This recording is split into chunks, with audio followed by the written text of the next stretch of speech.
Thank you Jesus, thank you Jesus, thank you lord. రాత్రి చాలా అద్భుతమైన రాత్రి. ఎందుకంటే ఈ రాత్రి చాలా గొప్ప కార్యాలు మనం అనుభవించబోతున్నాము. జకర్యా గ్రంథం మొదటి అధ్యాయం. జకర్యా గ్రంథం మొదటి అధ్యాయం 7వ వచనం నుండి నేను చదువుతాను. దయచేసి మీ బైబిల్స్ ఓపెన్ చేయండి. జకర్యా గ్రంథం మొదటి అధ్యాయం 7వ వచనం. మరియు దర్యావేషు ఏలుబడి అందు 2వ సంవత్సరము షెబాటు అను 11వ నెల 24వ దినమున యెహోవా వాక్కు ప్రవక్తయు ఇద్దోకు పుట్టిన బెరాక్యా కుమారుడునైన జకర్యాకు ప్రత్యక్షమై ఇలాగు సెలవిచ్చెను. రాత్రి ఎర్రని గుర్రమునెక్కిన మనుష్యుడొకడు నాకు కనబడెను. అతడు లోయలోనున్న గొంజి చెట్లలో నిలవబడి ఉండగా అతని వెనుక ఎర్రని గుర్రములను, చుక్కలు చుక్కలు గల గుర్రములను, తెల్లని గుర్రములను కనబడెను. అప్పుడు నా ఏలినవాడా, ఇవి ఏమని నేను అడుగగా నాతో మాట్లాడు దూత, ఇవి ఏమి అయినది నేను నీకు తెలియజేస్తున్నాను. అప్పుడు గొంజి చెట్లలో నిలవబడి ఉన్నవాడు, ఇవి లోకమంతటను తిరుగులాడుటకు యెహోవా పంపించిన గుర్రములని చెప్పెను. అవి గొంజి చెట్ల మధ్యను నిలవబడిన యెహోవా దూతను చూచి, మేము లోకమంతటా తిరుగులాడి వచ్చి ఉన్నాము. ఇదిగో లోకులందరూ శాంతము కలిగి నిమ్మళముగా ఉన్నారని చెప్పెను. అందుకు యెహోవా దూత, సైన్యములకు అధిపతియగు యెహోవా, 70 సంవత్సరముల నుండి నీవు యెరూషలేము మీదనో యోధా పట్టణముల మీదనో కోపముంచితివే, ఇక ఎన్నాళ్ళు కనికరింపక యుందువు అని మనవి చేయగా, యెహోవా నాతో మాట్లాడిన దూతకు ఆదరణ అయిన మధుర వచనములతో ఉత్తరమిచ్చెను. ప్రార్థన చేసుకుందాం. దేవుడు ఈ పరిశుద్ధ వాక్యం ద్వారా మనతో మాట్లాడలాగున ప్రార్థన చేసుకుందాం. పరిశుద్ధ తండ్రి, నాయనా మీకు వందనాలు, స్తుతులు, స్తోత్రాలు ప్రభా. భూమి ఆకాశములను సృజించిన సర్వశక్తి గల తండ్రి అయిన దేవా మీకు వందనాలు ప్రభా. యేసు క్రీస్తు ప్రభా మీకు వందనాలు తండ్రి. పరిశుద్ధాత్మదేవా మీకు వందనాలు ప్రభా. నాయనా ఈరోజు తండ్రి నీ వాక్య ప్రత్యక్షత ద్వారా నాతో మాతో అందరితో మాట్లాడండి తండ్రి. మీరు మాట్లాడే దేవుడై ఉన్నారు ప్రభా. మీ ప్రత్యక్షత నాతో మాతో అందరితో మాట్లాడమని అనుగ్రహించమని యేసు నామంలో ప్రార్థించి వేడుకొంచున్నాం తండ్రి, ఆమేన్. జకర్యా చాలా అద్భుతమైన వ్యక్తి. జకర్యాకి దర్శనం వచ్చింది. జకర్యా యవ్వన వయసులో ఉన్నాడు. యవ్వన వయసులో ఉండినప్పుడు యెరూషలేములో ఒక ప్లేస్లో నిలబడి ఉంటే సడన్గా ఆయనకు ఒక దర్శనం కనపడింది. ఆ దర్శనం ఏంటంటే, జనరల్గా యెరూషలేం పట్టణంలోకి మీరు వెళ్ళారనుకోండి, కొండలు లోయలు కనపడతాయి.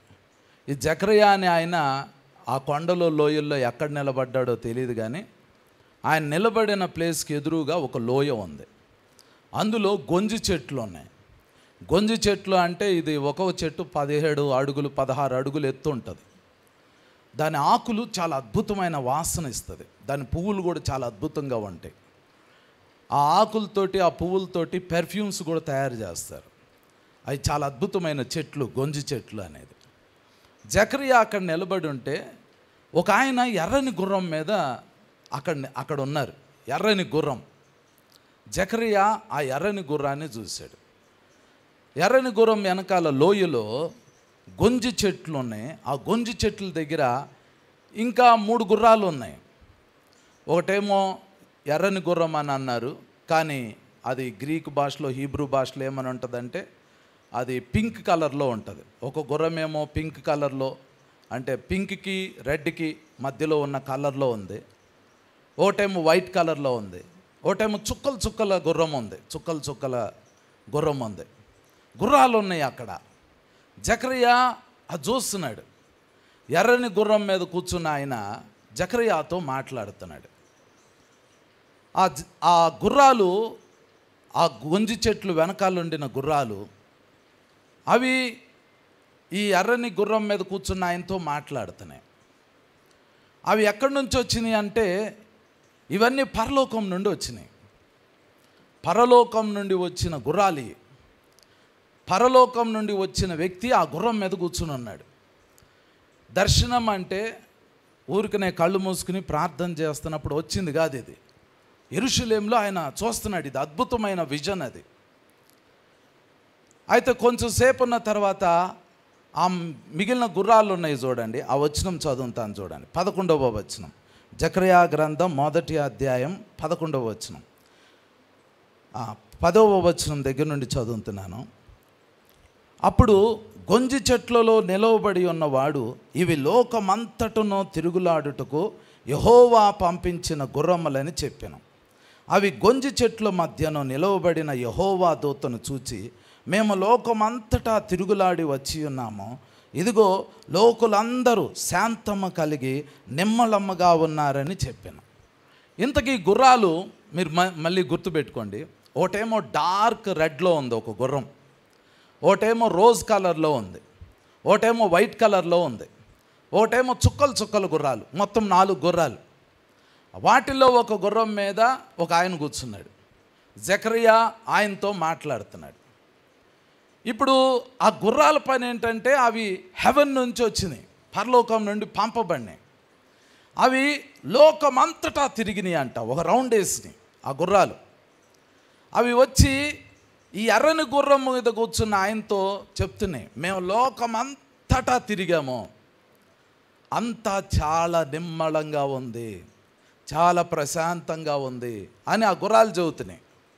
ఎక్కడికి వచ్చి చెప్తున్నాయి అని అంటే యెరూషలేం పట్టణం. లోకమంతటా నిమ్మళంగా ఉంది, కానీ యెరూషలేం ఎట్లా ఉంది? యెరూషలేం ఎట్లా ఉందో తెలుసా? యెరూషలేము పట్టణం కాలిపోయి పడిపోయి రాళ్ళు, ఇంటి మీద ఇల్లు లేకుండా, అంటే రాయి మీద రాయి లేకుండా మొత్తం పట్టణం అంతా చిందరవందరగా ఉంది. ఇశ్రాయేలీలు వాళ్ళ దేశానికి వచ్చారు, దాన్ని రిపేర్ చేసుకుంటున్నారు. అంటే డైరెక్ట్గా చెప్పాలి అంటే యెరూషలేం పట్టణం కూలిపోయి ఉంది, యెరూషలేం పట్టణం నాశనం అయిపోయింది. దాన్ని ఇశ్రాయేలీలు మళ్ళీ కట్టుకుంటున్నారు, వాళ్ళంతా పరిస్థితి ఎదుర్కొంటున్నారు. కానీ ప్రపంచం అంతా ఎట్లా ఉంది అని అంటే చాలా నిమ్మళంగా ఉంది, ప్రశాంతంగా ఉంది. ఆ గుర్రాలు చెబుతున్నాయి, దేవుడు పంపించాడు ఇన్ఫర్మేషన్ తెలుసుకోవటానికి. ప్రపంచం ఎలా ఉందో చూసిరా అని పరలోకం నుండి ఆ గుర్రాలని పంపించాడు. దేవుడు అప్పుడప్పుడు గుర్రాలను పంపిస్తాడు. ఈ జకర్యా గ్రంథం రాసి 2500 సంవత్సరాలు అవుతుంది. దేవుడు ఇప్పుడు గుర్రాలని పంపించాడు అనుకోండి, ప్రజెంట్ ఇప్పుడు గుర్రాలని పంపించాడు అనుకోండి ప్రపంచం మొత్తం. ఇప్పుడు ప్రపంచం ఎలా ఉంది? 2500 సంవత్సరాల క్రితం పరలోకం నుండి వచ్చిన గుర్రాలు భూమి మొత్తాన్ని, అన్ని దేశాలను ఒక రౌండ్ వేసి తిరిగి ఆ గుర్రాలు దేవునికి చెప్తున్నాయి, ప్రపంచం చాలా నిమ్మళంగా ఉంది అని చెప్తున్నాయి. కానీ ఇప్పుడు అవే గుర్రాలని దేవుడు భూమి మీదకు పంపిస్తే ఇప్పుడు ఎలా ఉంది? ఇప్పుడు ఎలా ఉంది అని అంటే ప్రపంచంలో, భారతదేశంలో దగ్గర నుంచి మొదలు పెట్టుకుంటే దేశాలన్నిటినీ చూసుకుంటా పోతూ ఉంటుంటే కుటుంబాల్లో సమాధానం లేదు, వ్యక్తిగత కుటుంబాల్లో సమాధానం లేదు, ప్రపంచ దేశాల్లో సమాధానం లేదు. ప్రపంచ దేశాలను మీరు గమనించండి, అది అమెరికా దగ్గర నుంచి, మిడిల్ ఈస్ట్ దగ్గర నుంచి, యూరప్ దగ్గర నుంచి, రష్యా దగ్గర నుంచి, ప్రపంచం అంతటా ఏ దేశంని చూసినా కూడా అసలు పీస్ లేదు. అన్ని యుద్ధాలు, యుద్ధ సమాచారాలు, యుద్ధాలకి ప్రపంచం సిద్ధమవుతుంది. ప్రపంచం 3వ ప్రపంచ యుద్ధానికి సిద్ధమవుతుంది. మీరు న్యూస్ చూడండి, ఏ దేశం ప్రశాంతంగా కూర్చుంది, ఏ దేశం నిమ్మళంగా ఉంది, ఏ దేశం చాలా చక్కగా ఆశీర్వాదకరంగా ఇప్పుడు ఉంది. మొన్న భూకంపం వచ్చింది. భూకంపం దెబ్బకి మయన్మార్లో, బ్యాంకాక్లో, థాయిలాండ్లో చాలా ప్రదేశాల్లో భూమి కంపించింది, బిల్డింగ్లు కుప్పకూలిపోయినాయి. అప్పుడు ఏమన్నారు అని అంటే ఆ రెండో రోజు 130 మంది చనిపోయారు అన్నారు. తర్వాత రోజు 500 మంది అన్నారు. తర్వాత రోజు 1500 మంది చనిపోయారు. అంటే తవ్వే కొలది, తీసే కొలది, శిథిలాలు తొలగించే కొలది డెడ్ బాడీస్ బయటకు వస్తున్నాయి. ఒకవైపు భూకంపాలు వస్తూ ఉన్నాయి, ఇంకోవైపు యుద్ధాలు. మీరు యూరప్ దేశం వెళ్తే యూరప్లో యుద్ధాలకి ప్రపంచం సిద్ధపడుతుంది. రష్యా వెళ్తే యుద్ధం జరుగుతుంది. ప్రపంచంలో ఎక్కడా పీస్ లేదు. అమెరికా చాలా ఆశీర్వాదకరమైన దేశం అని చాలామంది అనుకుంటారు. ఇప్పుడు అమెరికాలో పీస్ లేదు.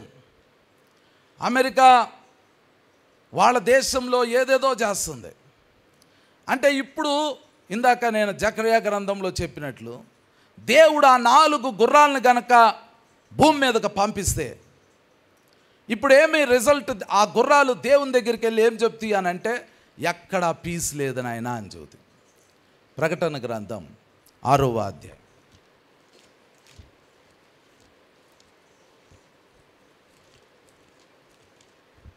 ప్రకటన గ్రంథం 6వ అధ్యాయం 3వ వచనం చదువుతున్నాను చూడండి. ఆయన 2వ ముద్రను విప్పినప్పుడు రమ్మో అని 2వ జీవి చెప్పుట వింటిని. అప్పుడు ఎర్రనిదైన వేరొక గుర్రము బయలు వెళ్ళాను. మనుషులు ఒకరిని ఒకడు చంపుకొనున్నట్లు భూలోకంలో సమాధానం లేకుండా చేయుటకు ఈ గుర్రం మీద కూర్చున్న వానికి అధికారం ఇవ్వబడెను.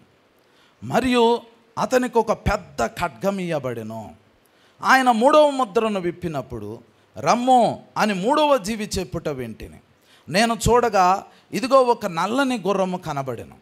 దాని మీద ఒకడు త్రాసు చేత పట్టుకొని కూర్చుండి ఉండెను. మరియు దేనారమునకు 1 సేరు గోధుమలనియు, దేనారమునకు 3 సేర్లు యవ్వలనియు, నూనెను ద్రాక్షారసమును పాడు చేయవద్దనియు ఆ 4 జీవుల మధ్య ఒక స్వరము పలికినట్టు నాకు వినబడెను అని రాయబడింది. ప్రకటన గ్రంథం 6వ అధ్యాయంలో మనం ఏం చూస్తామంటే, ఇక్కడ ఇంకొక ఎర్రని గుర్రం కనబడింది. ఆ ఎర్రని గుర్రం మీద కూర్చున్న వానికి ఒక ఖడ్గం ఇవ్వబడింది. ఆ ఎర్రని గుర్రం రిలీజ్ అయినప్పుడు ప్రపంచ యుద్ధం జరిగిద్ది. మనుషులు ఒకళ్ళని ఒకళ్ళు చంపుకుంటారు. ఆ యుద్ధం అయిపోయిన తర్వాత దేనారమునకు 1 సేరు గోధుమలనియు, దేనారమునకు 3 సేర్లు యవ్వలనియు, నూనెను ద్రాక్షారసమును పాడు చేయవద్దని నల్లని గుర్రం ఒకటి. దాని అర్థం ఏంటంటే కరువు, యుద్ధము, కరువు. నేను మీకు ఇప్పుడు ఎందుకు ఈ చెప్తున్నాను అని అంటే, ఇప్పుడు ప్రపంచం ఎలా ఉంది అని అంటే ఆ యుద్ధాలు, ఆ కరువు వైపు వెళ్తుంది. ఎగ్జాక్ట్గా ఇప్పుడు ఆ యుద్ధాలు, ఆ కరువు వైపు వెళ్తుంది. మత్తయి సువార్త 24వ అధ్యాయంలో ఇంతకుముందు మనం చూసాం. ఇవన్నీ వేదనలకు ప్రారంభం. మనం ఇప్పుడు ఎక్కడున్నాము అని అంటే ఇవన్నీ వేదనలకు ప్రారంభం. ఈ గుర్రాలు ఏవైతే ఉన్నాయో పరలోకం నుండి భూమి మీదకు పంపబడిన ఈ గుర్రాలు దేవునికి ఇచ్చిన రిపోర్ట్ 2500 సంవత్సరాల క్రితం భూమి నిమ్మళంగా ఉంది, భయమేమి లేదు అని అన్నారు. ఇప్పుడు తెస్సలోనీయులకు రాసిన మొదటి పత్రిక, ఈ వచనం చాలా జాగ్రత్తగా చూడండి, 5వ అధ్యాయం. తెస్సలోనీయులకు రాసిన మొదటి పత్రిక 5వ అధ్యాయం మొదటి వచనం దగ్గర నుండి నేను చదువుతున్నాను. సహోదరులారా, ఆ కాలమును గూర్చియు ఆ సమయములను గూర్చియు మీకు రాయనక్కర్లేదు. రాత్రి వేళ దొంగ ఎలాగూ వచ్చునో అలాగే ప్రభువు దినము వచ్చునని మీకు బాగుగా తెలియను. 3వ వచనంలో లోకులు నెమ్మదిగా ఉన్నది, భయమేమీ లేదని చెప్పుకొనుచుండగా గర్భిణీ స్త్రీకి ప్రసవ వేదన వచ్చునట్లు వారికి ఆకస్మికముగా నాశనము తటస్థించును, గనుక వారెంత మాత్రమును తప్పించుకొనలేరు అని రాయబడింది. అంటే ఇంకొకసారి ప్రపంచం నిమ్మళం అవ్వబోతుంది, భయమేమీ లేదు అనే పరిస్థితికి వస్తుంది. 2500 సంవత్సరాల క్రితము ప్రపంచం చాలా నిమ్మళంగా ఉంది, కానీ ఇప్పుడు నిమ్మళంగా లేదు. కొద్ది రోజుల తర్వాత ఏమవబోతుంది అని అంటే ప్రపంచం సడన్గా నిమ్మళమైపోతుంది, సడన్గా అయిపోతుంది. భయమేమీ లేదు అని అనుకుంటారు. మీరు ఇప్పుడు న్యూస్ చూడండి. ఇప్పుడు ప్రపంచంలో చాలా భయంకరమైన పరిస్థితులు ఉన్నాయి, చాలా భయంకరంగా ఉన్నాయి. మీకు హైదరాబాద్లో ఉంటున్నారు కాబట్టి మీ జాబ్స్ మీరు చేసుకుంటున్నారు, మీ పనులు మీరు చేసుకుంటున్నారు, మీ శాలరీ మీకు వస్తుంది అని మీరు అనుకుంటున్నారు. కానీ కొద్ది రోజుల్లో వేదనలు చూడబోతున్నాం మనం. ప్రపంచము ఒక్కసారి ఇలా కుదిలింపబడబోతుంది. కారణం ఏంటి అని అంటే, సంఘం ఎత్తబడబోయే ముందు సాతానికి దేవుడు కొంత సమయం ఇచ్చాడు. కొరింథీయులకు రాసిన మొదటి పత్రిక 4వ అధ్యాయం 4వ వచనంలో ఏం రాయబడిందంటే, సాతాను ఈ యుగ సంబంధమైన దేవత. ఈ భూమి మీద నుంచి మీరు మేఘాల మీదకి వెళ్ళారనుకోండి, దాన్ని వాయుమండలం అంటారు.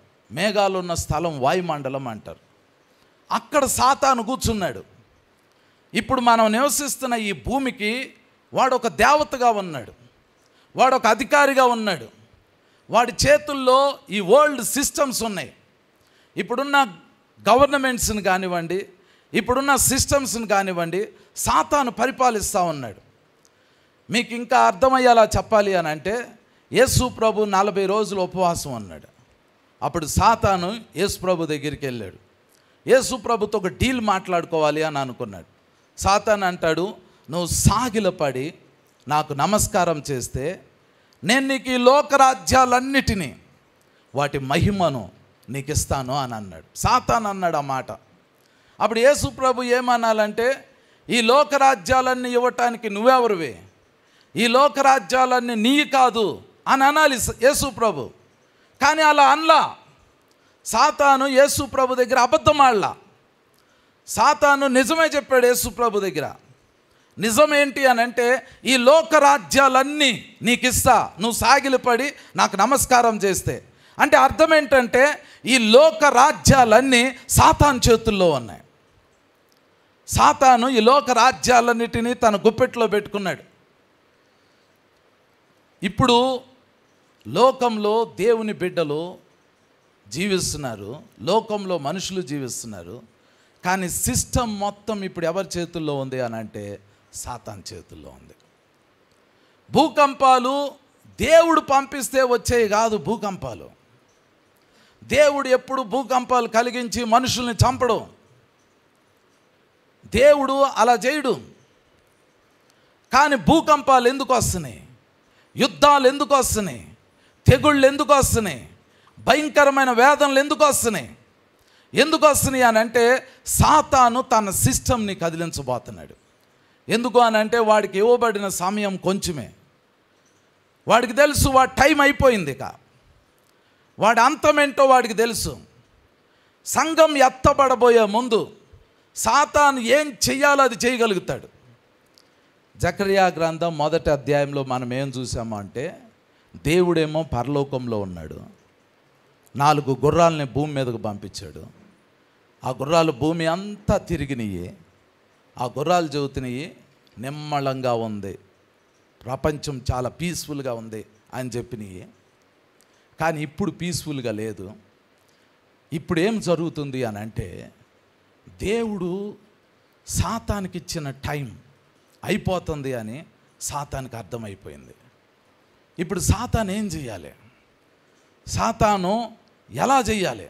సాతాను చేయగలిగిందల్లా ఏంటంటే, మనుషుల్ని పరలోకంలోకి వెళ్ళనీయకుండా, యేసు ప్రభు వైపు తిరగనీయకుండా, మనుషుల్ని నాశనం చేయటానికి, మనుషుల్ని చివరి దినాల్లో నరకంలోకి తీసుకెళ్ళటానికి వాడు ఇప్పుడు ఎంత చేయగలుగుతాడో అంత చేస్తాడు. యుద్ధాల్లో, రాబోయే యుద్ధాల్లో 3వ ప్రపంచ యుద్ధం రాబోతుంది. మొదటి ప్రపంచ యుద్ధంలో 1 కోటి మంది చచ్చిపోతే, 2వ ప్రపంచ యుద్ధంలో 5 కోట్ల మంది చనిపోయారు. కానీ ఇప్పుడు యుద్ధం రాబోతుంది, ప్రపంచ యుద్ధం రాబోతుంది. రాజ్యం మీద రాజ్యం లేగోబోతుంది, జనం మీదకి జనం లేగోబోతుంది, సిస్టమ్స్ మారబోతున్నాయి, భయంకరమైన సమాధానం లేని స్థితి రాబోతుంది. ఎందుకు రాబోతున్నాయి అని అంటే, దానికి మొదటి రీజన్, మనిషి రక్షణ పొందకుండా చనిపోతాడు. మనిషికి సువార్త అందనీయకుండా సాతాను చంపేస్తాడు. సువార్త అందకముందు ఒక మనిషి గనక చనిపోతే ఆ మనిషి నరకంలోకి వెళ్ళిపోతాడు. మీకు అర్థమవుతుందా? చివరి దినాల్లో జరగాల్సింది ఏంటి అని అంటే, ఆఖరిగా జరగాల్సింది ఏంటి అని అంటే, మత్తయి సువార్త 24వ అధ్యాయము 14వ వచనం. ఆ వచనం చదువుకుందాం. మత్తయి సువార్త 24వ అధ్యాయము 14వ వచనం. మరియు ఈ రాజ్య సువార్త సకల జనములకు సాక్షార్థమై లోకమందంతటను ప్రకటింపబడును, అటు తర్వాత అంతము వచ్చును. ఇప్పుడు దేవుడు చేస్తుంది ఏంటి అని అంటే, ఈ రాజ్య సువార్త లోకమంతటా ప్రకటించాలి అని చూస్తున్నాడు. సాతాన్ చేయగలిగింది ఏంటి అని అంటే, ఆ రాజ్య సువార్త వెనక ముందు మనుషులు చనిపోవాలి. రాజ్య సువార్త వినకుండా మనిషి చనిపోతే వాడు నరకంలోకి వెళ్తాడు. మనిషి నాశనం అవ్వాలి. దొంగతనము, హత్య, నాశనం చేయటానికి రాబోతున్నాడు. మనిషికి మేలు చేయటానికి సాతాన్ లేడు. ఇప్పుడు 3వ ప్రపంచ యుద్ధం వచ్చింది. దేశాలు, ప్రపంచాలు కొట్టుకుని చావబోతున్నాయి. ఒక దేశం కాదు, ప్రపంచం మొత్తం యుద్ధాల్లో పాల్గొనబోతుంది. ఆర్థికంగా ప్రపంచం కుదేలవబోతుంది. మనిషి సువార్త గురించి, దేవుడి గురించి ఆలోచించే టైం ఉండదు ఇక మనిషికి. మనిషి ఇప్పుడు దేని గురించి ఆలోచించాల్సిన పరిస్థితి వచ్చిందంటే, తన ప్రాణము కాపాడుకోవాలి. తన ప్రాణం కాపాడుకోకపోతే ఇక అతనికి ఫ్యూచర్ ఉండదు అనే పరిస్థితిలోకి వస్తుంది. 32 అంతస్తుల బిల్డింగ్ భూకంపంలో కూలిపోతే, అందులో అనేక వందల మంది చనిపోతే, వాళ్ళు సువార్త అందకుండా చనిపోయారు కాబట్టి వాళ్ళు నరకంలోకి వెళ్తున్నారు. దేవుడు ఈ ప్రపంచ యుద్ధాలు జరుగుతున్నప్పుడు, ఈ భూకంపాలు వస్తున్నప్పుడు, ఈ తెగుళ్ళు వస్తున్నప్పుడు, ఇంత భయంకరమైన మారణ హోమం వస్తున్నప్పుడు, వీటన్నిటి మధ్యలో రాజ్య సువార్తని దేవుడు వ్యాపింపజేయబోతున్నాడు. మీకు ఇంకొక మాట చెప్తున్నాను. శ్రమలు ఎంత పెరగబోతున్నాయో సువార్త అంతగా వ్యాపించబోతుంది. సువార్తని దేవుడు అంత ఎక్కువగా తీసుకెళ్ళబోతున్నాడు. మనము సంఘం ఎత్తబడే దినంలోకి వచ్చేసాం. ఇప్పుడే సంఘం ఎత్తబడదు. సంఘం ఎప్పుడు ఎత్తబడిద్ది అని అంటే, రాజ్య సువార్త సకల జనములకి ప్రకటింపబడిద్ది. దేవుని బిడ్డలో రాజ్య సువార్తని సకల జనాలకి ప్రకటిస్తూ ఉంటుంటే, ఇంకో వైపు ఏం జరిగిద్దంటే, యుద్ధాలు, యుద్ధ సమాచారాలు, భూకంపాలు, తెగుళ్ళు, కరువులు, జనం మీదకి జనం లేగోవటం, రాజ్యం మీదకి రాజ్యం లేగోవటం, మనుషులు చంపుకోవటం. మనిషి దేవుని గురించి ఆలోచించలేడు ఇక రాబోయే దినాల్లో. ఇప్పుడు కూర్చున్న మీరు, దేవుని బిడ్డలమైన మనము ఈ చివరి దినాల్లో చేసుకోవాల్సిన ఒకే ఒక్క తీర్మానం ఏంటి అని అంటే, ఉంటే అటు ఉండాలి, లేకపోతే ఇటు ఉండాలి. అయిపోయింది. ఇంకా మనం ఇప్పుడు ఏం చేయలేం. ఈ ఆఖరి దినాల్లో ఏం చేయలేం. ఒక వ్యక్తి నా దగ్గరికి వచ్చారండి.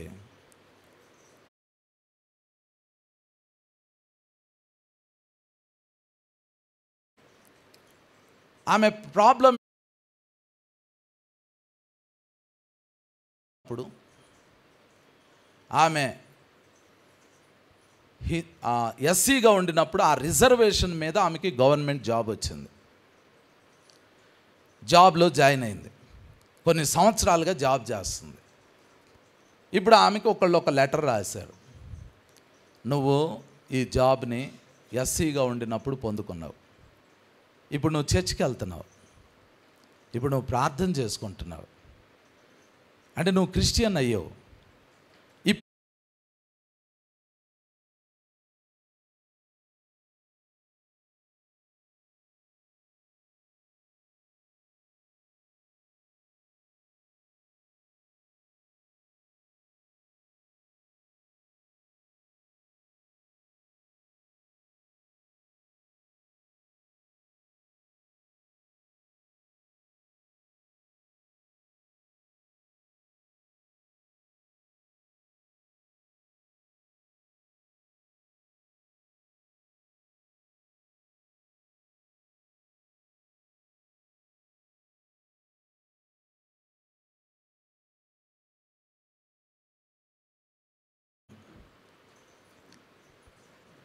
ఆమె నా దగ్గర డిస్కస్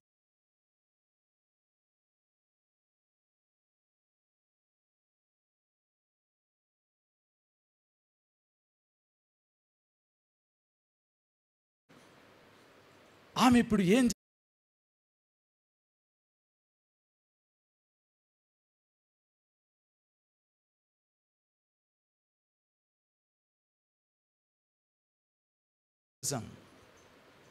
ఏ క్షణాన్ని ఏమవుతుందో తెలీదు.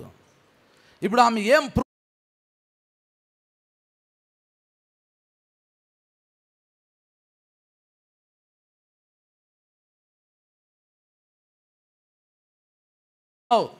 చర్చ్కి వెళ్ళావు, ఉపవాసాలు చేసావు,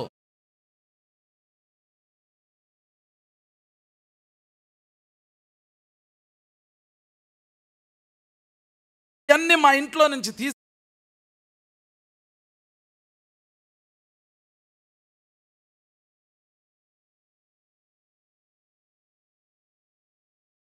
అంటే క్రైస్తవులు ఇప్పుడు ఏ పరిస్థితికి వచ్చారు అని అంటే, మనం ఏ దినాల్లో ఉన్నామో అనే పరిస్థితి వాళ్ళు మర్చిపోతున్నారు. ఇప్పుడు నుంచి క్రిస్టియానిటీ అనేది మామూలుగా ఉండదు. You must face the persecution. శ్రమలు నీ ముఖం ఎదుటికి రాబోతున్నాయి. You will face them. నువ్వు యేసు ప్రభు కోసం నిలబడాల్సిన సమయం వచ్చింది. ఇప్పుడు ఈ టైంలో నిమ్మలంగా ఉండేది కాదు ఇది. This is the time where we should stand. ఇప్పుడు నిలబడాలండి మనము. These are the last days. ఇవి ఆఖరి దినాలు. క్రైస్తవులు అని అంటే ఇప్పుడు చూపించాలి. ఇప్పుడు యేసయ్య కోసం నిలబడాలి. ప్రపంచం నిమ్మలంగా ఉంది, అప్పుడు భయమేమీ లేదు. కానీ ఇప్పుడు ప్రపంచం అల్లకల్లోలంగా ఉంది. మళ్ళీ ఆ వచనం చదువుకుందాం. మత్తయి సువార్త 24వ అధ్యాయం. దయచేసి మీ బైబిల్స్ ఓపెన్ చేయండి, అందరు తీయండి. మత్తయి సువార్త 24వ అధ్యాయం అందరు తీయండి. 6వ వచనం నుండి అందరం చదువుదాం. దయచేసి అందరూ ఓపెన్ చేయండి. మత్తయి సువార్త 24వ అధ్యాయం 6వ వచనం నుండి అందరం చదువుదాం. రెడీ? 1 2 3.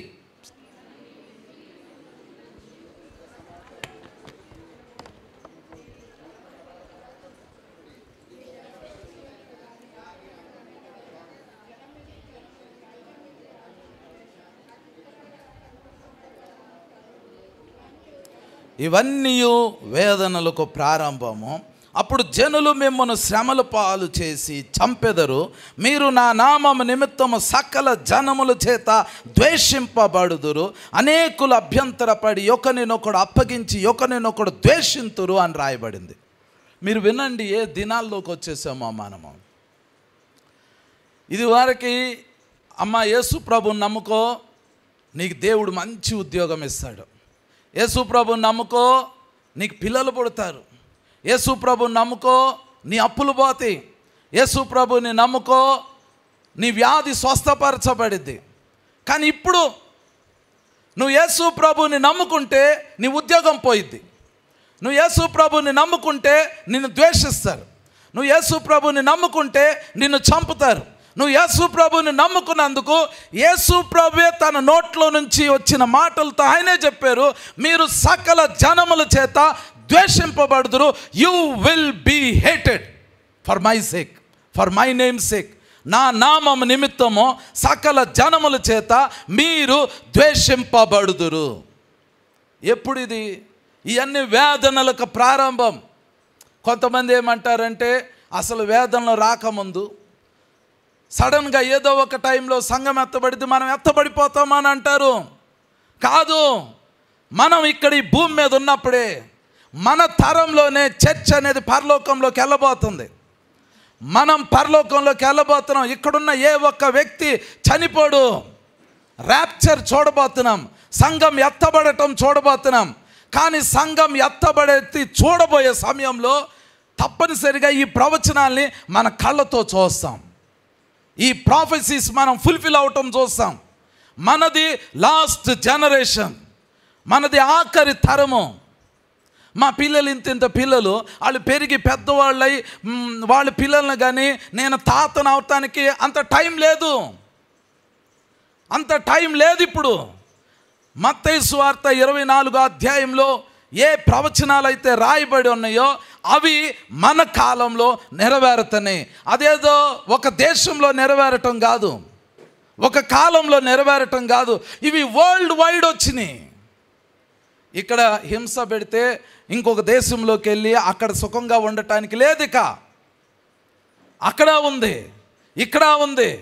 ఏది స్వర్గసీమ కాదు, ఏది మంచి ప్రదేశం కాదు. ఈ లాస్ట్ డేస్లో మనం సిద్ధపడాలి. We must be prepared. మనం ఆఖరి దినాల్లోకి వచ్చేసాం, మనం చివరి దినాల్లోకి వచ్చేసాం. జకరియా గ్రంథంలో మళ్ళీ ఎందుకు చెప్తున్నాను అనంటే, మొదటి అధ్యాయంలో 4 గుర్రాలు వచ్చినాయి. గుర్రాలు ప్రపంచం మొత్తాన్ని ఒక రౌండ్ వేసినాయి. అవి దేవునితో చెబుతున్నాయి, నిమ్మళంగా ఉంది అని చెబుతున్నాయి. కానీ ఇప్పుడు నిమ్మళంగా లేదు. మళ్ళీ ఇంకొకసారి నిమ్మళం అవ్వబోతుంది. ఎలా నిమ్మళం అవ్వబోతుంది అని అంటే, ఇప్పుడు శ్రమలు పెరుగుతాయి, యుద్ధాలు పెరుగుతాయి, తెగుళ్ళు పెరుగుతాయి, భూకంపాలు పెరుగుతాయి, మనుషులు ఒకళ్ళనొకళ్ళు చంపుకుంటారు. మనము సకల జనముల చేత ద్వేషింపబడతాము, సమస్త మనుషుల చేత ద్వేషింపబడతాము. కొంతమందిని చంపుతారు, హత్సాక్షులు అవుతారు. ఇంత భయంకరమైన పరిస్థితులు గుండా వెళ్తున్నప్పుడు సడన్గా ప్రపంచం ఏమైంది అని అంటే నిమ్మళం అయిపోతుంది. యుద్ధాలు ఆగిపోతాయి, కరువులు ఆగిపోతాయి, తెగుళ్ళు ఆగిపోతాయి, హత్యలు ఆగిపోతాయి, హత్సాక్షులు మరణాలు ఆగిపోతాయి సడన్గా. అప్పుడేమైద్ది అని అంటే, ఇందాక చదివాం తెస్సలోనియలకు రాసిన మొదటి పత్రిక 5వ అధ్యాయం 3వ వచనం చూడండి. తెస్సలోనియలకు రాసిన మొదటి పత్రిక 5వ అధ్యాయం 3వ వచనంలో అప్పుడేమైద్ది చూడండి. లోకులు నెమ్మదిగా ఉన్నది, భయమేమీ లేదని చెప్పుకొనుచుండగా గర్భిణీ స్త్రీకి ప్రసవ వేదన వచ్చినట్లు వారికి ఆకస్మికముగా నాశనము తటస్థించును గనుక వారెంత మాత్రమును తప్పించుకొనలేరు. దాని అర్థం ఏంటో తెలుసా? ఇప్పుడు మనము ఇవన్నీ రైజ్ అవటం చూస్తాం. సడన్గా ఒక టైం రాగానే మొత్తం ఒకే దెబ్బకి ఆగిపోతాయి. యుద్ధాలు ఆగిపోతాయి, భూకంపాలు ఆగిపోతాయి, తెగుళ్ళు ఆగిపోతాయి, మనుషులు ఒకళ్ళనొకళ్ళను ద్వేషించుకోవటం ఆగిపోతుంది, క్రైస్తవులు ద్వేషింపబడటం ఆగిపోతుంది, సడన్గా ఆగిపోతుంది. అప్పుడు ఈ లోకంలో ఉన్న వాళ్ళు అంటారు భయమేమీ లేదు, నెమ్మదిగా ఉంది అని అనుకుంటారు. అప్పుడు ఏం జరిగిద్దో తెలుసా? ఇది నిమ్మళమయ్యే టైంలో ఈ శ్రమలు, హింసలు, భూకంపాలు, తెగుళ్ళు, యుద్ధాలు పీక్స్కి వెళ్ళి అట్లా తగ్గుతున్న టైంలో సంఘం ఎత్తబడింది. సంఘం ఎత్తబడిన తర్వాత అప్పుడు ఏమవుతుంది అంటే, గర్భిణీ స్త్రీకి ప్రసవ వేదన సడన్గా వచ్చినట్లు దేవుని ఉగ్రత భూమి మీద కుమ్మరింపబడింది. మనం ఉండినంతసేపు దేవుని ఉగ్రత రాదు. మనం ఈ భూమి మీద ఉంటాం కదా, దేవుని ఉగ్రత భూమి మీద కుమ్మరింపబడదు. మనం ఆపుతున్నాం దేవుని ఉగ్రత భూమి మీద రాకుండా. పరలోకం మీరు వెళ్ళారు అనుకోండి, దేవుని సింహాసనం దగ్గర ఒక చోట 7 కప్పులు ఉంటాయి, కప్స్, బౌల్స్. దేవునికి నోవాహు జలప్రళయం తర్వాత నుంచి ఇప్పటి వరకు మనిషి చేసే తిరుగుబాటు, పాపాన్ని బట్టి వచ్చే కోపం అంతా దేవుడు ఆ గిన్నెల్లో పోస్తున్నాడు, 7 పాత్రల్లో పోస్తున్నాడు. ఆ 7 పాత్రలని దేవుడు ఒకసారి ఈ భూమి మీద కుమ్మరిస్తాడు. కానీ ఆయన ఇప్పుడు కుమ్మరించలేడు. ఎందుకు కుమ్మరించలేడు అంటే, మనం ఉన్నాం. మనల్ని దేవుడు ఉగ్రతకి పాత్రులుగా చేయలా. దేవుడు మనల్ని ఉగ్రత నుంచి తప్పించడానికి నిర్ణయించుకున్నాడు. మనము భూమి మీద ఉన్నాము కాబట్టి ఆ ఉగ్రత భూమి మీదకి రావట్లా. మరి భూకంపాలు వస్తున్నాయి, యుద్ధాలు వస్తున్నాయి, తెగుళ్ళు వస్తున్నాయి, మనుషులు ఒకళ్ళనొకళ్ళు చంపుకుంటున్నారు, మనుషుల్లో సమాధానం లేదు. మరి ఇది దేవుని ఉగ్రత కాదా? కాదు. ఇది ఇప్పుడు మనం చూస్తున్న యుద్ధాలు ఉన్నాయి చూడండి, దేవుని ఉగ్రత కాదు. భూకంపాలు ఉన్నాయి కాదు, ఇది దేవుని ఉగ్రత కాదు. తెగుళ్ళు రాబోతున్నాయి, రష్యాలో ఒక తెగుళ్ళు స్టార్ట్ అయింది, ఇది దేవుని ఉగ్రత కాదు. ఇది సాతాను యొక్క లోకం, ఇదంతా దాని సిస్టమ్ ఇది. దీనిని ఉపయోగించి సాతాను ఇన్నాళ్ళు చాలామంది మనుషుల్ని తన సిస్టమ్ ద్వారా పోషించాడు. ఈరోజు నేను క్రిస్టియన్ అని చెప్పుకున్న వ్యక్తి నిజంగా క్రిస్టియన్ కాదు. వాళ్ళకి నిజంగా రక్షణ లేదు. చాలామంది క్రైస్తవులకు రక్షణ లేదు. ఇందాక నేను చెప్పినట్లు వాళ్ళు తమ ప్రాణం కాపాడుకోవటానికో ఉద్యోగం కాపాడుకోవటానికో యేసు అనే ఆయన్ని దూరం పెడుతున్నారు. ఈవెన్ క్రిస్టియన్స్ వాళ్ళకి టైం లేదు, ప్రార్థనలో కూర్చోటానికి టైం లేదు, వాక్యం చదవటానికి టైం లేదు, దేవుని సన్నిధిలో సమయం గడపటానికి వాళ్ళకి టైం లేదు. ఎందుకు టైం లేదు అని అంటే వాళ్ళ బాస్ వాళ్ళకి ఉద్యోగం పని చెబుతున్నాడు, ఆదివారం పని చెబుతాడు, ప్రార్థన చేసుకోకుండా పని ఉంటుంది అతనికి. అతను దేవునికి దూరం అయిపోతున్నాడు. ఆ విషయం అతనికి తెలీదు. ఆ సిస్టమ్ని కంట్రోల్ చేస్తుంది ఎవరు అని అంటే ఈ యుగ సంబంధమైన దేవత. మీరు రక్షణ పొందారు. నేను ఒక చిన్న ఎగ్జాంపుల్ చెప్తా. అది నిజంగా జరిగింది. ఒక గొప్ప దైవజనుడు ఉన్నాడు. ఆయన చాలా గొప్ప ఆయన లేరు, చనిపోయారు. ఆయన యేసు ప్రభుని ముఖాముఖిగా చూస్తారు. ఒకరోజు ఆయన సౌత్ ఇండియా ఆయన దైవజనుడు. ఒకరోజు ఆ దైవజనుడు ఏం చేశాడంటే ముంబైలో మీటింగ్ పెట్టాడు. మీటింగ్ పెడతానికి అక్కడికి వెళ్ళిన తర్వాత ఆయన చిన్ననాటి స్నేహితుడు ముంబైలో ఉన్నాడు. ఆయన ఫోన్ చేసి చెప్పాడు, నేను ఇట్లా వచ్చాను, ముంబై వచ్చాను, ఇక్కడ మీటింగ్ ఉంది, నన్ను వచ్చి కలువు అని అంటే ఆయన ఇమీడియట్గా వచ్చి ఈయన్ని కలిశాడు.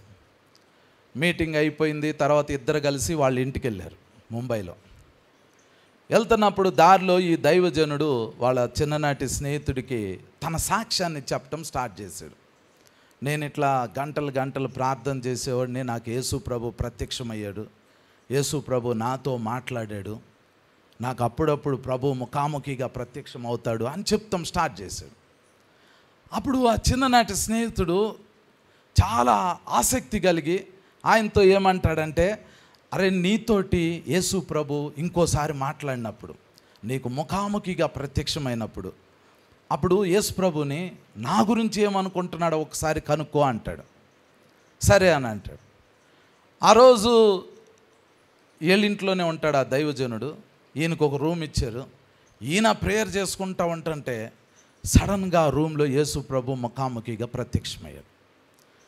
అయితే యేసు ప్రభు ఆ నెక్స్ట్ డే జరిగే మీటింగ్లో ఏమేమి చెప్పాలి, ఎలా చెప్పాలి, ఏమేమి అద్భుతాలు జరుగుతున్నాయి అవన్నీ చెప్పారు. చెప్పిన తర్వాత యేసు ప్రభు వెళ్ళబోతుంటే ఈ దైవజనుడు అడుగుతాడు, అయ్యా నా స్నేహితుడు ఇతను, మీకు తెలుసు నా చిన్ననాటి స్నేహితుడు కదా, నువ్వు ప్రత్యక్షమైతే అతని గురించి నువ్వేమనుకుంటున్నావో చెప్పమన్నాడు, అడగమన్నాడు అని అన్నారు. అప్పుడు యేసు ప్రభు చాలా దుఃఖంతో బాధకరమైన ముఖం పెట్టి, నీ స్నేహితునికి చెప్పు, నేను నీ స్నేహితునికి దూరం అయ్యానని చెప్పు అని అన్నాడు. ఎందుకు అని అంటే అతని జీవితాన్ని యేసు ప్రభు ఆయనకి దైవజనుడికి చూపించాడు.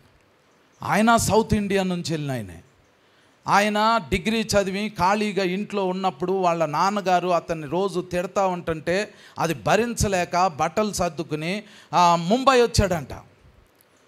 యవ్వన వయసులో ముంబై వచ్చినప్పుడు ప్లాట్ఫామ్ మీదే ఉన్నాడు. ఎక్కడికి వెళ్తానికి లేదు, ఎక్కడ కూర్చోటానికి లేదు, ఏం చేయలేడు.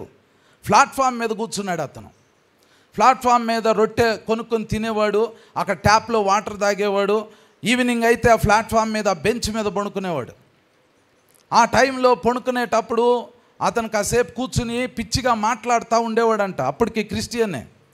ఏమనేవాడంటే, యేసయ్యా నన్ను ఒకసారి చూడు ప్రభా, మా ఇంట్లో డాడీ ఎల్లగొట్టాడు, ముంబై వచ్చాను, నేనేం చేయాలో ఎక్కడికి వెళ్ళాలో నాకు తెలియదయ్యా అని ఊరికినే అట్లా మాట్లాడుకుంటూ ఉండేవాడు. ఆ నెక్స్ట్ డే ఉద్యోగం కోసం వీధులన్నీ తిరిగేవాడు. ఉద్యోగంకి అక్కడక్కడ ఆఫీసులకు వెళ్ళి అడిగేవాడు. మళ్ళీ సాయంత్రానికి అదే ప్లాట్ఫామ్ దగ్గరికి వచ్చి ఆ బెంచ్ మీద పడుకునేవాడు.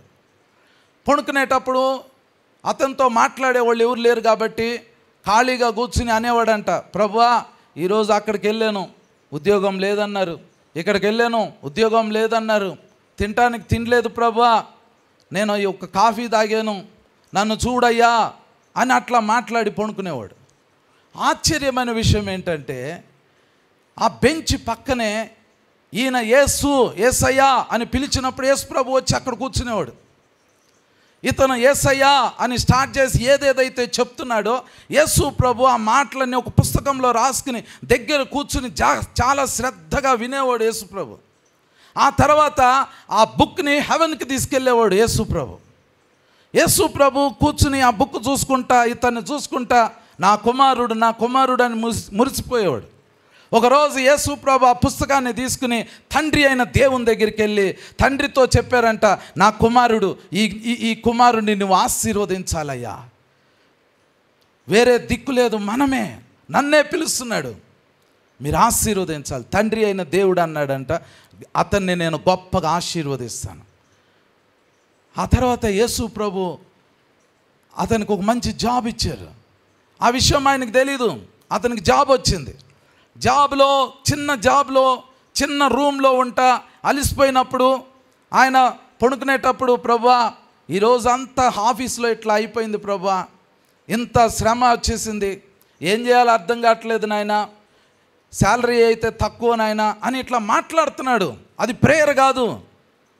ఆయన బాధని ఏ మనిషితో చెప్పుకోలేక ఊరికనే అట్లా అంటూ ఉంటుంటే యేసు ప్రభు కరెక్ట్గా రోజు ఆ టయానికి వచ్చి అవి వింటూ ఉండేవాడు. తర్వాత అతను గొప్ప వ్యక్తి అవటం స్టార్ట్ అయ్యాడు. ఇప్పుడు ప్రాబ్లం ఏంటి అని అంటే, అతనికి డబ్బులు వచ్చినాయి, సంవత్సరాలు గడిచిపోయినాయి, కుటుంబం వచ్చేసింది, అంతా వచ్చేసింది. ఇప్పుడు ఆయన నోట్లో నుండి యేసయ్యా అనే పదం రాట్లా, ప్రేయర్కి వెళ్ళట్లా, బిజీ అయిపోయాడు. కానీ యేసు ప్రభు ప్రాబ్లం ఏంటంటే, ఆ స్టేషన్ దగ్గర అతను కరెక్ట్గా ఏ టైంకి అయితే మాట్లాడేవాడు, అలా కొన్ని సంవత్సరాలు అతను అదే టైంలో మాట్లాడుతూ ఉండేవాడు. అలా రోజు యేసు ప్రభు వస్తా ఉన్నాడు. స్టిల్ ఈ రోజుకి కూడా, అప్పుడు ఆ రోజుకి కూడా వస్తున్నాడంట. ఇతడు నాతో ఏమైనా మాట్లాడతాడేమోనని. కానీ అతను మాట్లాడట్లా. అతను దేవునికి దూరం అయిపోయాడు. ఇదిగో నేను తలుపు నద్ద నిలుచుండి తట్టుచున్నాను, ఎవడైనాను నా స్వరము వినిని ఎడల అతడు నాతో కలిసి భోంచేస్తాడు, నేను అతనితో కలిసి భోంచేస్తా. ఆయన ప్రతిరోజు వాక్యం ద్వారా, వాళ్ళ ద్వారా, వీళ్ళ ద్వారా అతనికి హెచ్చరికలు పంపిస్తున్నాడు. కానీ అతను ఐహిక విచారాలు, ధన మోసాలు అతన్ని దేవునికి దూరం చేసేసేసినాయి. ఆ టైంలో అతను రక్షణ కోల్పోయాడు. లోకానుసారంగా చూస్తే అతనికి మంచి ఉద్యోగం ఉంది, కంపెనీస్ ఉన్నాయి, డబ్బులు ఉన్నాయి, అన్నీ ఉన్నాయి. కానీ దేవునికి దూరం అయిపోయాడు. ఇదే పరిస్థితి చాలామంది క్రైస్తవులకి ఇప్పుడు ఉంది, ప్రజెంట్ డే ఉంది. వాళ్ళకి అర్థం కావట్లా మనం ఎక్కడ ఉన్నామో. లోకం నిమ్మలంగా లేదు, లోకం అల్లకల్లోలంగా ఉంది. ఈ చివరి దినాల్లో యేసయ్య పాదాలు ఇప్పుడు మనం గట్టిగా పట్టుకోవాలి. చాలామంది మేము క్రైస్తవులమే అని చెప్పుకుంటున్న వాళ్ళు ఎత్తబడరు.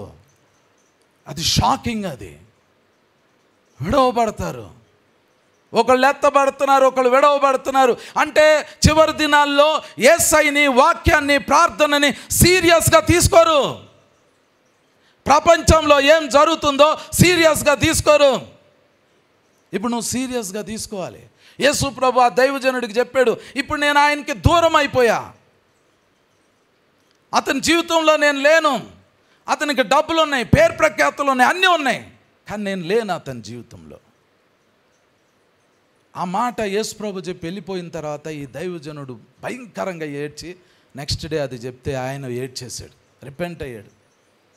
ఇందుకోసమా నేను ఇవన్నీ పొందుకుంది, యేసయ్యకి నా జీవితాన్ని తిరిగి ఇచ్చేస్తా. ఆయనకి జరిగిన ఒక మేలు ఏంటంటే, వాళ్ళ ఫ్రెండ్ దైవజనుడు అయ్యి ఉండటం, వాళ్ళ ఫ్రెండ్ యేసు ప్రభు దగ్గర ఆ విషయం తెలుసుకుని అతనికి చెప్పటం. మీ దైవజనుడు మీ గురించి మీ దేవుడు ఏమనుకుంటున్నాడో చెప్పే స్థితిలో మీరున్నారా? అసలు ఆ దైవజనుడి దగ్గర మీరు అంత క్లోజ్గా ఉంటున్నారా? చివరి దినాల్లో దైవజనులు ఫైర్తో ఉండాలి, సంఘం అగ్నితో ఉండాలి. చాలా సంఘాలు ఆరిపోయినాయి. అసలు దేవుడు సంఘంలో ఉన్నాడు అనే విషయం కూడా చాలామందికి సెన్స్ లేదు. మీకు తెలీదు, మనము చాలా చాలా చాలా దూరంగా వెళ్ళిపోతున్నామండి దేవునికి. కొన్నిసార్లు దేవుడు మన జీవితాల్లో భయాన్ని పుట్టిస్తాడు. ఈరోజు క్రైస్తవులు క్యాన్సర్ హాస్పిటల్ చుట్టూ తిరుగుతున్నారు. అమ్మా నువ్వు ఎందుకు క్యాన్సర్ వచ్చింది, ఎందుకు తగ్గట్లేదు అని అంటే, క్యాన్సర్ రాకముందు ఆ వ్యక్తి దేవుని సన్నిధిలో మోకరించలా. ఇప్పుడు క్యాన్సర్ వచ్చింది కాబట్టి క్యాన్సర్ హాస్పిటల్కి వెళ్ళేటప్పుడు బైబిల్ తీసుకుని వెళ్తున్నాడు. బైబిల్ తీసుకుని ఎందుకు వెళ్తున్నావు? నీ 60 సంవత్సరాల జీవితంలో నువ్వు బైబిల్ ఓపెన్ చేయలా. క్యాన్సర్ వచ్చింది కాబట్టి ఇప్పుడు యేసయ్యని పట్టుకుని నన్ను స్వస్థపరచు అని అంటున్నాడు. యేసు ప్రభు ఆ స్థితిలోకి నేను ఎందుకు వదిలిపెట్టాడు అని అంటే, నువ్వు పరలోకంలోకి రావాలి. యేసు అనే నామం తప్ప మనల్ని పరలోక రాజ్యంలోకి తీసుకెళ్లే వేరే నామం లేదు. ఇది చివరి దినాలండి, లాస్ట్ డే. ఇప్పుడు మనము మన టైంని దేవునిలో ఇన్వెస్ట్ చేయకపోతే మనం ఏం చేయలేము. ఇక ప్రపంచం ఇప్పుడు కల్లోలం అవుతుంది, మీకు తెలీదు, మీరు దాన్ని పట్టించుకోవట్లా. నేను కొన్ని ఓపెన్గా చెప్పలేకపోతున్నా. నేను కొన్ని ఓపెన్గా చెప్తే అవి చాలా కాంట్రవర్సీ అవుతున్నాయి. కానీ నేను మీకు చెబుతున్నా, భారతదేశం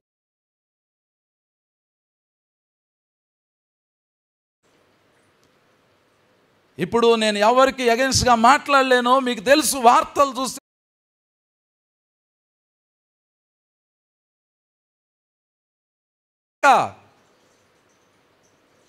ఇప్పుడున్న స్థలం ఇరుకైద్ది, ఇంకా ఇరుకైద్ది, ఇంకా ఇరుకైద్ది, ఇంకా ఇరుకైద్ది.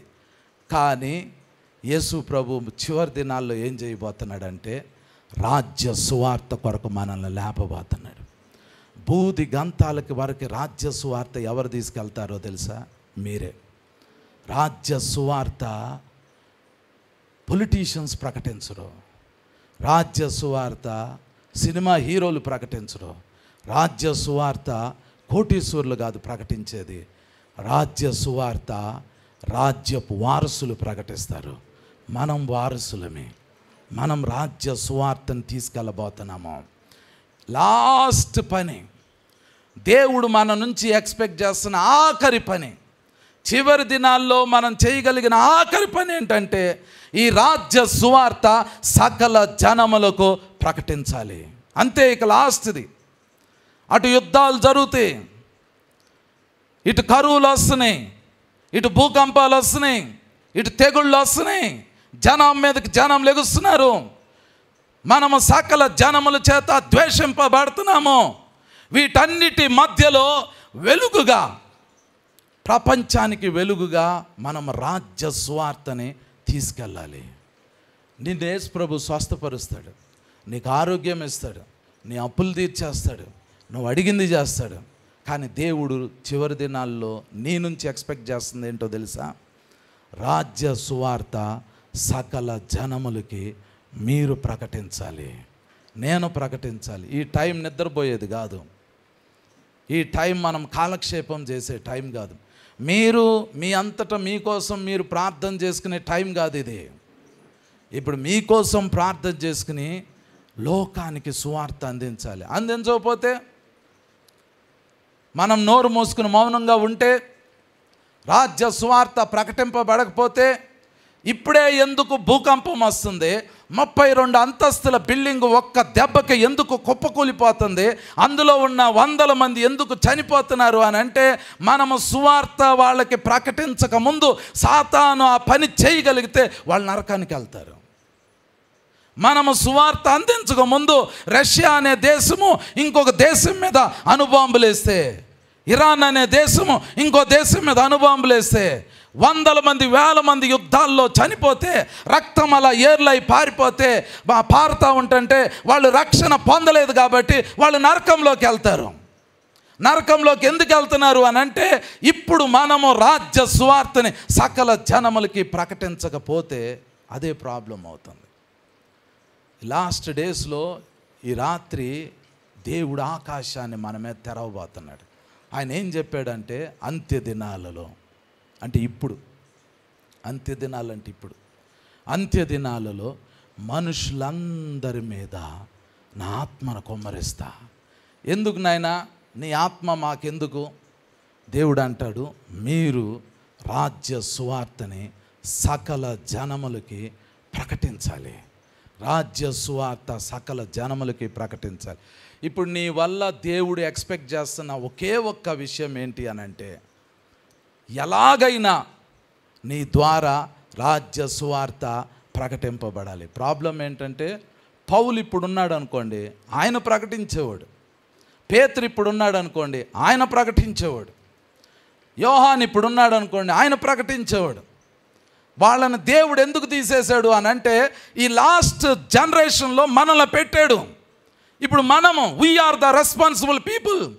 యేసు ప్రభు పరలోకం నుండి ఏదైనా ఎక్స్పెక్ట్ చేస్తున్నాడు అని అంటే అది మన నుంచే. వేరే వాళ్ళు ఇంకెవరు ప్రకటించలేరు, ఇంకెవరు రారు, ఇంకో జనరేషన్కి లేదు అవకాశం. ఇంకొక తరం వచ్చిద్ది, వాళ్ళు రాజ్య సువార్త ప్రకటిస్తారు, లేదు. అది మన తరంలో, మన కాలంలో, మన కళ్ళ ముందు మత్తయి సువార్త 24వ అధ్యాయంలో రాయబడిన ప్రవచనాలు మన ముందు ఓపెన్ అవుతున్నాయి, జరుగుతున్నాయి. అవి మన కాలంలో జరుగుతున్నాయి, మనం ఫేస్ చేస్తున్నాం. ప్రపంచం మొత్తం ఇప్పుడున్న జనరేషన్ ఫేస్ చేస్తుంది. ఇప్పుడు మీకు ఏం కావాలో తెలుసా? యేసు ప్రభు బ్యాప్టిజం తీసుకున్నప్పుడు ఆకాశం తెరవబడింది. పరిశుద్ధాత్మ ఆయన మీద పౌరం వలె దిగివచ్చింది. ఈ చివరి దినాల్లో, ఇప్పుడు ఈ దినాల్లో ఆకాశం తెరవబడబోతుంది. పరిశుద్ధాత్మ మీ మీద బలంగా దిగిరాబోతున్నాడు. ఇప్పుడు భూమి మీద ఆయనకు మీరు తప్ప ఇంకెవ్వరు లేరు. నువ్వే ఉన్నావు, ఇంకా నువ్వు తప్ప ఇంకెవ్వరు లేరు. నువ్వేదో ఒక రోగం తగ్గాలని ఇక్కడికి వచ్చి ఉండొచ్చు, అది దేవుడు ఊరినే తీసేస్తాడు, అది పెద్ద ప్రాబ్లం కాదు.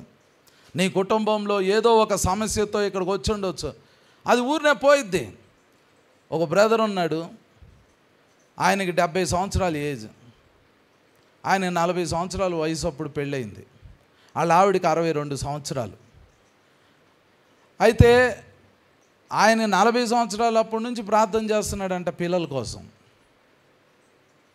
ఆయనకు మొన్న రీసెంట్గా దేవుడు గర్భఫలం ఇచ్చాడు.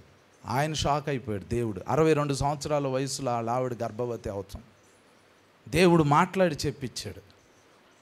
కానీ వాళ్ళు ఏం చేశారు అని అంటే, ఆశలు వదులుకొని దేవుని సేవ చేయటం స్టార్ట్ చేశారు. ఆశ కలిగిన ప్రాణాన్ని దేవుడు తృప్తిపరుస్తాడు. షుగర్తోనో, బీపీతోనో, లేకపోతే ఇంకేదైనా సమస్యతోనో మీరు ఇక్కడికి వచ్చి ఉండొచ్చు, కానీ మిమ్మల్ని స్వస్థపరచడం దేవుని మెయిన్ ఉద్దేశం కాదు. మీరు రాజ్య సువార్తని భారతదేశానికి ప్రకటించాలి. నువ్వెలా ప్రకటిస్తావు? నాకే జ్ఞానం లేదు, మీకు జ్ఞానం లేదు, ఎలా ప్రకటిస్తాం? మనం ఏం చేయాల్సిన అవసరంలా. అంత్య దినాలలో మన మీదకి పరిశుద్ధాత్మ కుమ్మరింపబడబోతుంది. మన బ్యాకప్ ఎవరు అని అంటే, పరలోకం మన బ్యాకప్ చేయబోతున్నారు, ఏంజిల్స్ మన బ్యాకప్ చేయబోతున్నారు. మనం చేసేది ఏం లేదు. మన మీదికి దేవుని ఆత్మ వచ్చేటట్లు మనము దేవునికి సహకరించడమే. చివరి దినాల్లో, ప్రభువా నువ్వు నా మీద ఏం ఆశలు పెట్టుకున్నావో, నువ్వు నా నుంచి ఏమి ఎక్స్పెక్ట్ చేస్తున్నావో అది జరగటానికి నా శరీరాన్ని నీకు అప్పగిస్తున్నా, నా ప్రాణాన్ని నీకు అప్పగిస్తున్నా, నా హృదయాన్ని నీకు అప్పగిస్తున్నా. నువ్వు నన్ను ఎలా వాడుకోవాలనుకుంటున్నావు అలా వాడుకో ప్రభువా అని ఈ చివరి దినాల్లో నిన్ను నువ్వు సబ్మిట్ చేసుకోవాలి. మీకు ఒక ఆశ్చర్యమైన విషయం చెప్తా.